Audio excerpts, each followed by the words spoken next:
Hello good afternoon. താനൂരിലെ കേസാണ്, നോക്കാം എന്താ അവസ്ഥ എന്നുള്ളത്. കഴിഞ്ഞ ദിവസം മലപ്പുറം താനൂരിൽ നിന്ന് 2 +2 വിദ്യാർത്ഥിനികളെ കാണാതായിരുന്നു. അവരെ മുംബൈയിൽ വെച്ച് കണ്ടെത്തിയിരിക്കുകയാണ് എന്നുള്ള സന്തോഷ വാർത്തയോടെയാണ് നമ്മൾ തുടങ്ങുന്നത്. മുംബൈ ചെന്നൈ ട്രെയിനിൽ യാത്ര ചെയ്യുകയായിരുന്ന പെൺകുട്ടികളെ ഇന്ന് പുലർച്ചെ 1:45 ലോനാവാലയിൽ വെച്ചാണ് റെയിൽവേ പോലീസ് കണ്ടെത്തിയത്. മൊബൈൽ ലൊക്കേഷൻ വഴിയുള്ള അന്വേഷണമാണ് പ്രധാനമായത്. രാവിലെ മുംബൈയിലെത്തുന്ന താനൂർ പോലീസിന് പെൺകുട്ടികളെ കൈമാറും. ബുധനാഴ്ചയാണ് കുട്ടികളെ കാണാതാകുന്നത്. വീട്ടിൽ നിന്ന് പരീക്ഷ എഴുതാനായി കുടുംബാംഗങ്ങൾ സ്കൂളിനടുത്ത് കുട്ടികളെ കൊണ്ടുവിട്ടതാണ്. പിന്നീട് അവിടെ നിന്നാണ് 2 കുട്ടികൾ ഒന്നിച്ച് പോകുന്നത്. ബുധനാഴ്ച തെരച്ചിൽ നടത്തി, ഇന്നലെ ഉടനീളം തെരച്ചിൽ നടത്തി. ഇന്നലെ ഏതാണ്ട് വൈകിട്ടോടെയാണ് കുട്ടികൾ മുംബൈയിൽ എത്തിയിട്ടുണ്ട് എന്നുള്ള ചില സൂചനകൾ കിട്ടുന്നത്. ജെയ്സനാണ് മുംബൈയിൽ നിന്ന് ചേരുന്നത്. ജെയ്സൺ, അങ്ങനെ ഒരു ദിവസം നീണ്ട അനിശ്ചിതത്വവും ആശങ്കയും ഒക്കെ നീങ്ങി കുട്ടികളെ കണ്ടെത്തിയിരിക്കുകയാണ്. അവരെവിടെയാണ് ഉള്ളത്? കിട്ടുന്ന വിവരങ്ങൾ എങ്ങനെയാണ് ജെയ്സൺ? പിള്ളേരെ കുത്തിക്കയപ്പ് വേറെ എന്ത് പറയാനാണ്. ഒന്നെങ്കിൽ ഈ 2 പിള്ളേരും ആരോ ഒരാൾ നല്ല രീതിയിൽ ഗൈഡ് ചെയ്ത് അവിടെ എത്തിച്ചിട്ടുണ്ട്.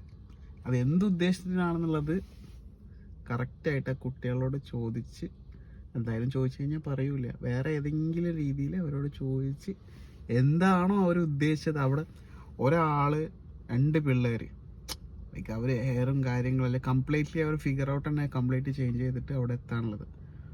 ഒന്നെങ്കിൽ നമ്മൾ പല രീതിയിലും കാണുന്ന പോലെ സോഷ്യൽ മീഡിയയിൽ ഉള്ള ഇൻസ്പിറേഷൻസ് ഉള്ള കുറേ ടീമുകളുണ്ടല്ലോ, നമ്മളെ മഴവില്ലും പച്ചവില്ലും അങ്ങനത്തെ കുറേ ടീമുകളുണ്ടല്ലോ.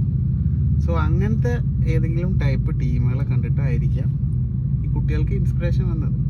അല്ലെങ്കിൽ ഈ കുട്ടികൾ ആരെങ്കിലും നല്ല രീതിയിൽ ചരട് വലിച്ചിട്ടുണ്ടാവും. അല്ലാത്ത പക്ഷം ഈ കുട്ടികൾ ഇങ്ങനെ പോവില്ല. പറഞ്ഞത് ഇത്രേ ഉള്ളൂ, പിള്ളേർ ആരാ ചരട് വലിക്കുക എന്നുള്ളത് കറക്റ്റായിട്ട് നമ്മൾ കണ്ടുപിടിച്ചേ തീരുള്ളൂ.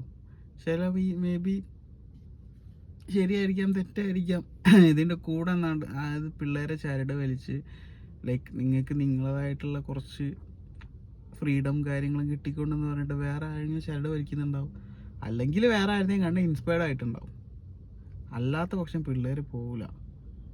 പിന്നെ വേറെ ഏറ്റവും വലിയ പ്രശ്നം എന്താണെന്ന് വെച്ച് കഴിഞ്ഞാൽ, ഈ മക്കളൊരു പരിധി കഴിഞ്ഞ് കഴിഞ്ഞാൽ എല്ലാവരും മോണിറ്റർ ചെയ്യണം, നല്ലതാണ്.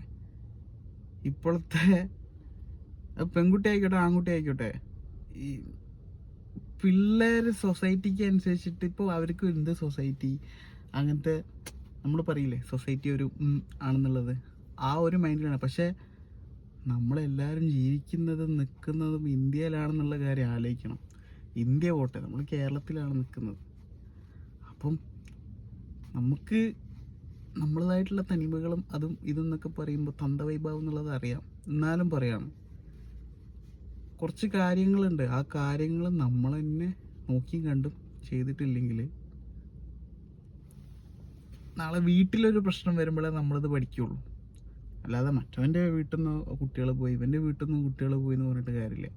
നമ്മളെ വീട്ടിൽ നിന്നും നമ്മളെ വീട്ടിലാർക്കെങ്കിലും ഇഷ്യൂസ് വരുമ്പോഴേ നമ്മളിത് പഠിക്കുകയുള്ളൂ. അപ്പോഴാണ് നമ്മൾ വായിൽ വിരലിട്ടിരിക്കുക. ഓക്കെ, അപ്പോൾ ഇങ്ങനത്തെ പിള്ളേരൊക്കെ ഒന്ന് മോണിറ്റർ ചെയ്യണത് ഏറ്റവും നല്ല കാര്യമാണ്. അപ്പോൾ അവൻ്റെ കാര്യത്തിലനുസരിച്ചിട്ട് നോക്കാം.